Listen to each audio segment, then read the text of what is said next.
On September 1st, 1939, Nazi Germany launched a full-scale invasion of Poland, a decision that would mark the beginning of World War II. It soon became the deadliest conflict in human history, claiming between 50 and 85 million lives. During these dark years, a secret scientific race was unfolding beneath the chaos spreading across Europe and the Pacific. Concerned by advancements made in Europe, the United States government began initial research into atomic weapons in late 1939, a program which officially became the Manhattan Project with the establishment of the Manhattan Engineer District on August 13, 1942. This top-secret research and development program, led by General Leslie Groves and physicist J. Robert Oppenheimer, aimed to produce the world's first atomic weapon, driven by the urgent fear that the Nazis were building their own. As the Allies raced to build the bomb, across Europe, German scientists were working to unlock the greatest force in nature, the power of the atom. A single particle starts the reaction, splitting the uranium atom. Prominent theoretical physicist Werner Heisenberg was a central figure, appointed director of the Kaiser Wilhelm Institute for Physics in 1942, a key institution within the decentralized German atomic research program. Yet a question remains: how far did the Third Reich actually get in building a functional atomic device, and what factors truly prevented them from changing the course of the war?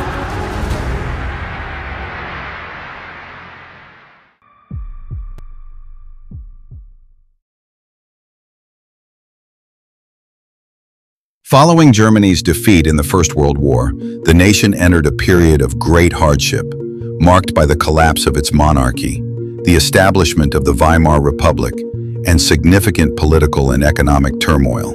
This era was defined by the harsh terms of the Treaty of Versailles, which imposed heavy reparations, territorial losses, and military restrictions on Germany. Furthermore, the economic devastation of the Great Depression brought even greater suffering: social unrest, hyperinflation, political instability, mass unemployment, and widespread poverty, all of which fueled the rise of extremist movements. In January 1919, the German Workers' Party was founded by Anton Drexler, a nationalist, anti-Semitic, and anti-Marxist organization.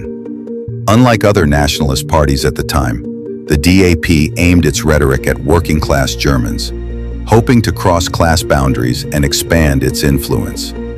In September 1919, Adolf Hitler, while working as an intelligence agent for the German army, was sent to investigate the German Workers' Party in Munich. During a meeting on September 12, 1919, he became involved in a heated debate with a speaker, and the party's founder, Anton Drexler, was impressed by Hitler's powerful oratory, which led him to invite Hitler to join the party. Hitler accepted the invitation and became the party's 55th member, joining their committee. Hitler quickly took on a leading role, using his charismatic public speaking skills and propaganda to help the small party gain a wider audience. He was officially put in charge of the party's propaganda efforts in early 1920. He frequently denounced the Treaty of Versailles, making its abolition a central pillar of his political platform and foreign policy goals. Hitler blamed the treaty for Germany's economic misery and national humiliation, using the widespread resentment toward it to gain popular support. This strategy ultimately earned him a growing audience and significant backing across German society. On February 24, 1920, the party adopted its 25-point program and was renamed the National Socialist German Workers' Party, commonly known as the Nazi Party. By January 30, 1933, Adolf Hitler had been appointed Chancellor of Germany by President Paul von Hindenburg, and later consolidated his power to become the self-proclaimed Führer. Under his rule, Germany transformed into a totalitarian state, marking the full rise of Nazism as a political force. This new regime would soon have devastating effects on Germany's scientific ambitions, driving out many of its brightest minds and crippling atomic research before it could truly begin.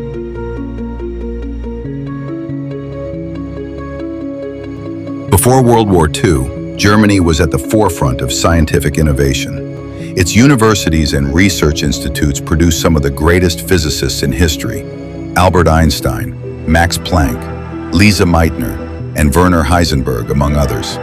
However, when the Nazi Party rose to power in 1933, its anti-Semitic laws and ideological control of academia drove many brilliant minds out of the country.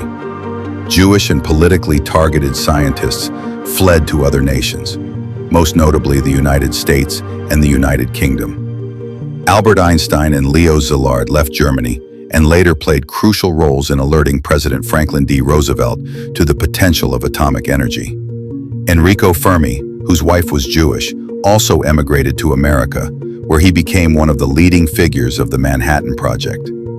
This mass exodus of intellectual talent severely weakened Germany's research capabilities.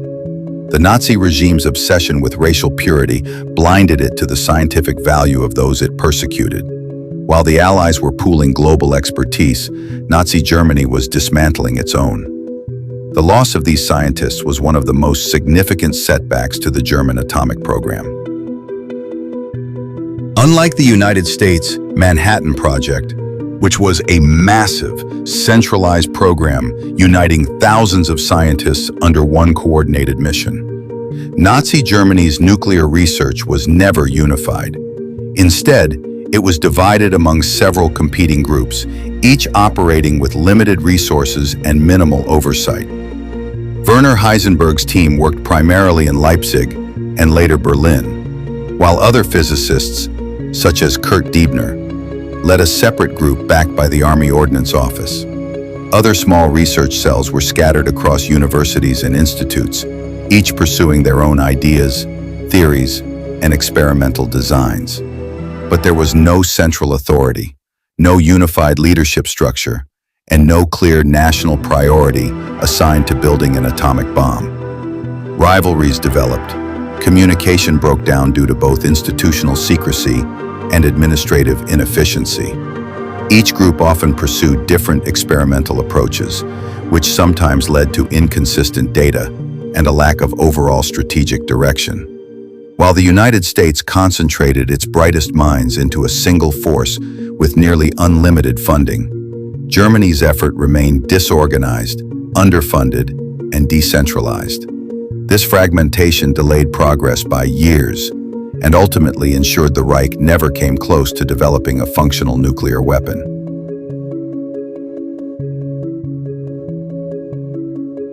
Germany's nuclear ambitions were crippled not only by fragmented leadership, but also by critical scientific misunderstandings among some of its most prominent physicists. These errors in reactor moderation, isotope separation, and the basic physics of nuclear explosions delayed progress by years and prevented Germany from ever approaching a workable bomb design. One of the most serious mistakes was made by Werner Heisenberg. Although he was among the greatest physicists of the 20th century and had won the 1932 Nobel Prize for foundational work in quantum mechanics, he miscalculated the amount of uranium-235 needed for a nuclear bomb. Instead of realizing it required only tens of kilograms, he initially believed it would demand tons of enriched uranium, which was an impossible target for wartime Germany. This misunderstanding convinced both Heisenberg and German officials that an atomic bomb was impractical within the war's time frame. Another major setback resulted from an experimental error by Walther Botha, who was responsible for testing potential moderator materials for Germany's nuclear reactor.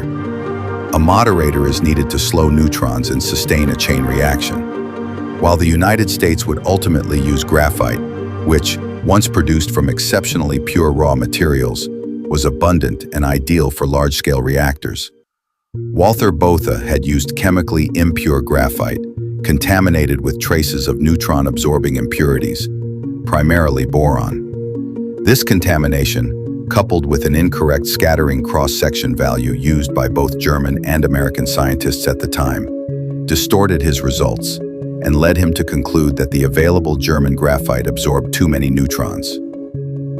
Because of this reasonable, though consequential, finding based on the materials and knowledge available, Germany pursued heavy water instead, a scarce and difficult-to-produce resource that severely hindered the development of their reactor. Germany also struggled with isotope separation, the process of extracting uranium-235 from natural uranium. Multiple methods were investigated: centrifuges, thermal diffusion, and electromagnetic separation. But each group worked in isolation with limited collaboration and minimal industrial capacity. None of these methods produced meaningful quantities of enriched uranium. Meanwhile, the United States pursued all major enrichment techniques in parallel at Oak Ridge, supported by massive resources Germany simply did not possess. These problems were compounded by a broader uncertainty about nuclear chain reaction physics. German scientists disagreed on whether a sustained uranium chain reaction was even possible with the materials available. They misinterpreted neutron measurements, underestimated reactor geometry, and often used uranium that was chemically impure. Their most advanced reactor, the B8 model at Haigerloch, never achieved criticality and remained a laboratory experiment rather than a functional step toward a bomb. These scientific and technical miscalculations were not small missteps. They fundamentally shaped the fate of the German nuclear project. Across every major front, from core physics to large-scale engineering, Germany was years behind the United States. These errors ensured that the Reich never developed the scientific foundation necessary to begin designing a nuclear explosive, let alone construct one.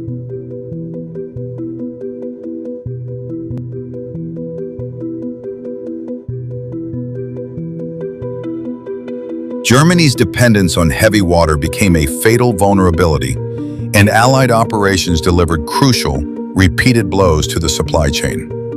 After German scientists dismissed graphite as a potential moderator due to early measurements, the Reich came to rely heavily on the Norsk hydro plant in Vemork, Norway, the only facility in the world producing heavy water in industrial quantities.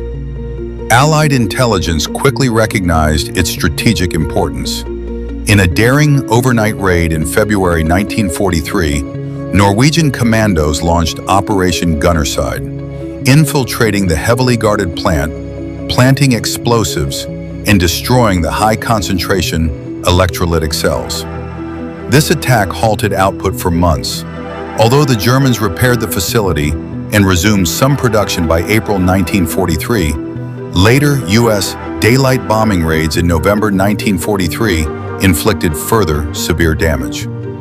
Faced with persistent sabotage and bombing, the German authorities decided to halt production at Vemork completely and attempt to transport their remaining stocks by ferry to Germany.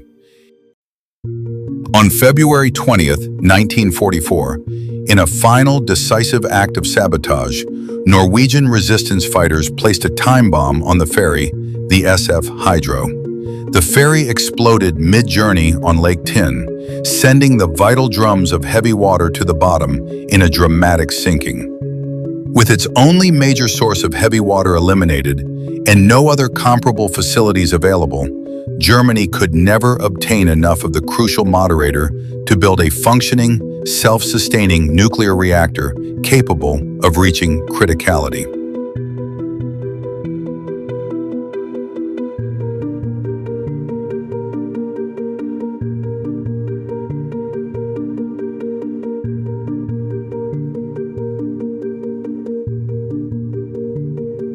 The Nazi ideology inflicted deep, lasting damage on Germany's scientific foundation. Beginning in the mid-1930s, influential figures such as Philipp Lenard and Johannes Stark promoted a rigidly nationalist movement called Deutsche Physik, which weaponized anti-Jewish propaganda to discredit Einstein, relativity, and labeled quantum mechanics as Jewish science.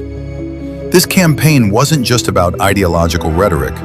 It also shaped academic policies and scientific institutions throughout the Reich. Many of Germany's finest theorists and Jewish scientists were dismissed, forced into exile, or denied advancement. Key university posts were filled based on political loyalty rather than merit. Appointments were blocked. Professorships were awarded to ideologically acceptable, but often less qualified candidates, and entire departments shifted away from theoretical research toward applied work that suited Nazi priorities. As a result, a whole generation of young German physicists lost rigorous training in the theoretical foundations, especially quantum mechanics, that became essential for later nuclear research. These policies left Germany increasingly disconnected from the scientific developments driving atomic theory. The Reich lost direct access to the innovative intellectual traditions that had once made it a leading nation in physics, and the remaining academic culture grew suspicious of abstract theoretical work. By the time nuclear fission emerged as a transformative field, Germany no longer possessed the intellectual depth or theoretical infrastructure required to exploit it, since Nazi politics had hollowed out the very scientific environment needed to build a functional atomic weapon.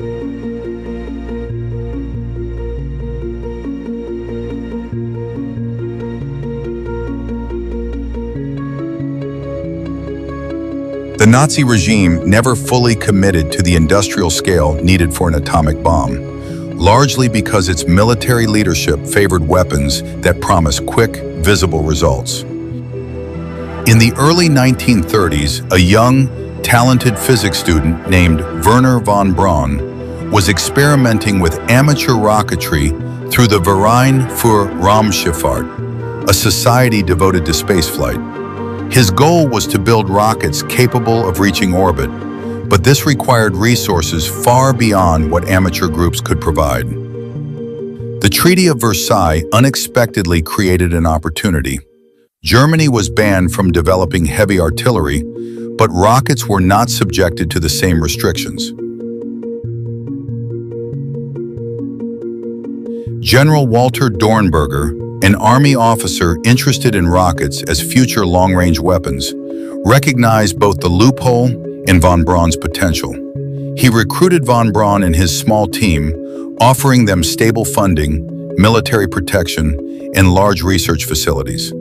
In return, von Braun's work would be directed toward military applications, marking the shift to state-supported weapons development. This partnership led to the creation of the secret Peenemünde Army Research Center on the Baltic coast. Its remote location provided the space needed for engine tests, launch trials, and large-scale planning.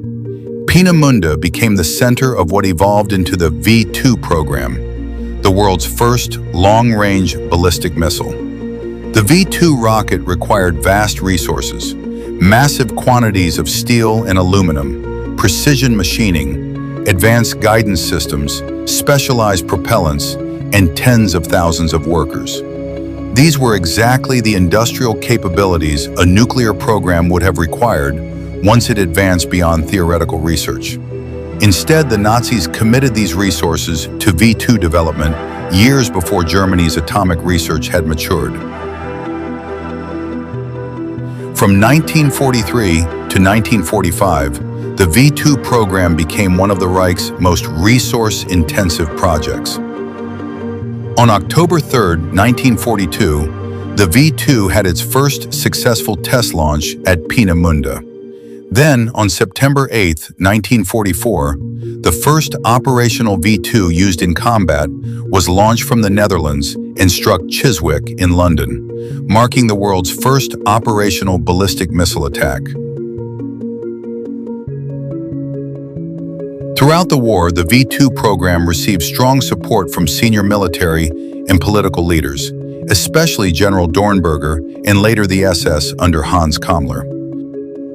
It was seen as a practical wonder weapon that could be deployed relatively quickly with existing technology. In contrast, Germany's nuclear program lacked unified leadership, industrial backing, and political enthusiasm. Hitler and much of the high command were skeptical of theoretical physics, dismissive of long-term research, and unwilling to invest the immense resources required for the development of atomic weapons. These factors collectively ensured that the German nuclear program never advanced beyond the experimental reactor stage, ultimately failing to produce a functional nuclear weapon. The project lacked unity, coordination, and a clear strategic vision, while competing efforts such as the V2 program diverted attention, resources, and funding away from nuclear research. In contrast, the Allies pursued a focused, well-funded, industrial-scale effort backed by brilliant scientific minds, clear direction, and consistent leadership. By the time Germany realized the true military value of nuclear weapons, its fragmented and underpowered program could no longer catch up. These overlapping failures ensured that Nazi Germany never came close to producing an atomic bomb, and this shortfall ultimately influenced the course and outcome of the war. But if the Third Reich had succeeded in building a functional nuclear weapon, the consequences would have been catastrophic. A successful deployment against major Allied cities would have resulted in immense loss of life and dramatically altered the trajectory of the conflict. Even a single detonation could have forced a political collapse within the Allied powers or triggered uncontrolled nuclear escalation, potentially leading to a prolonged global nuclear winter. It would have marked a terrifying new chapter in human history, a dawn of nuclear fire that could have scorched the world from every direction, ensuring a far worse and longer conflict than anyone could have imagined.